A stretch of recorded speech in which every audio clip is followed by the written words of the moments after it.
anak-anak berjumpa kembali dengan Jumayuti mata pelajaran Bahasa Indonesia.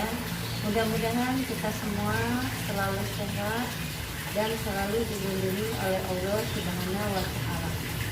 Pada kesempatan hari ini atau pertemuan hari ini kita akan membahas tentang materi teks eksposisi. Silakan diperhatikan. Teks eksposisi. Teks eksposisi itu ini bisa dilihat di media massa. Contohnya misalnya artikel ilmiah populer, koran, atau majalah. Bisa juga dari internet. Pengertian dari teks eksposisi itu sendiri adalah paragraf atau karangan yang terkandung sejumlah informasi dan pengetahuan yang disajikan secara singkat, padat, dan akurat. Perlu diingat oleh kalian bahwa teks eksposisi itu berisi hal-hal yang sifatnya faktual, jadi berdasarkan fakta, ada buktinya. Teks eksposisi mempunyai tujuan, yaitu untuk menjelaskan informasi tertentu supaya dapat menambah ilmu pengetahuan pembaca. Sehingga dengan membaca teks eksposisi, maka pembaca akan mendapatkan pengetahuan secara rinci dari suatu hal atau kejadian. Selanjutnya adalah ciri-cirinya.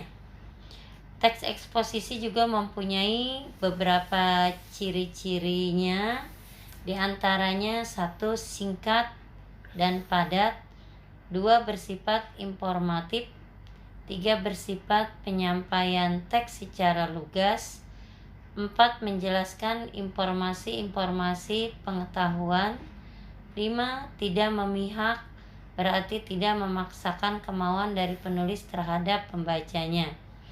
Yang keenam, yaitu bersifat objektif. Ketujuh, penjelasannya disertai data-data yang akurat.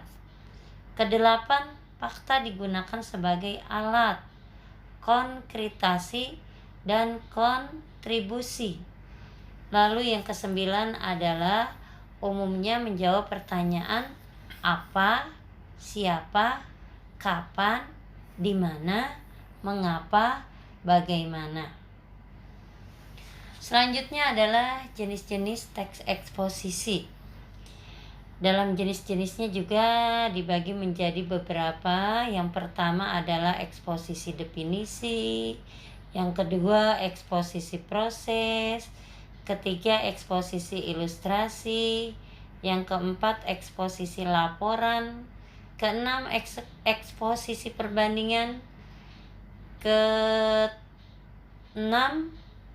eksposisi pertentangan, ketujuh eksposisi klasifikasi, kedelapan eksposisi berita, dan kesembilan adalah eksposisi analisis. Teks eksposisi juga mempunyai struktur, di antaranya adalah yang pertama pernyataan pendapat atau tesis, yang kedua argumentasi, dan yang ketiga adalah penegasan ulang. Perlu diingat oleh kalian bahwa struktur teks eksposisi yang termasuk pertama adalah tesis, yaitu bagian ini berada pada bagian awal teks yang berisi topik yang diangkat oleh penulis. Yang kedua bagian argumentasi. Setelah topik diangkat melalui opini, bagian selanjutnya ialah bagaimana opini tersebut didukung dengan argumentasi berdasarkan data dan fakta yang kuat serta sistematis. Yang ketiga penegasan ulang. Kalau penegasan ulang ini bagiannya berada pada paragraf akhir, sehingga disebut juga sebagai penutup atau kesimpulan. Baiklah anak-anak, yang selanjutnya adalah kaidah kebahasan teks eksposisi. Dalam kaidah kebahasan teks eksposisi yang pertama banyak menggunakan kata peristilahan atau kata teknis. Yang kedua, menggunakan kata-kata konjungsi yang menunjukkan hubungan argumentasi atau kausalitas, dan kata-kata yang menyatakan hubungan keterangan waktu atau kronologis. Yang ketiga, menggunakan kata-kata mental, yaitu mental verba. Yang keempat, menggunakan kata-kata perujukan. Dan yang kelima, menggunakan kata-kata persuasif. Selanjutnya adalah langkah-langkah yang harus diperhatikan seorang penulis teks eksposisi dalam membuat teks eksposisi. Yang pertama, menentukan topik. Yang kedua, menentukan tujuan. Yang ketiga, mengumpulkan bahan dan data. Yang keempat, membuat kerangka tulisan. Dan yang kelima, mengembangkan tulisan sesuai dengan kerangka yang telah dibuat. Lalu terakhir, yang keenam, membuat simpulan. Selanjutnya adalah jenis-jenis paragraf teks eksposisi. Dilihat dari letak gagasan utamanya. Yang pertama adalah paragraf deduksi atau deduktif, yaitu paragraf yang letak gagasan utamanya berada di awal paragraf atau kalimat pertama. Yang kedua, paragraf induktif, yaitu paragraf yang letak gagasan umumnya berada di akhir paragraf. Dan selanjutnya adalah yang ketiga, paragraf campuran, merupakan paragraf yang letak gagasan utamanya berada di awal dan di akhir paragraf. Selanjutnya adalah pola pengembangan teks eksposisi. Di sini pola pengembangannya antara lain satu, pola umum khusus. Yang dimaksud dengan pola umum khusus yaitu ide pokok bagian teksnya ditempatkan pada awal paragraf, yang kemudian diikuti oleh ide-ide penjelas.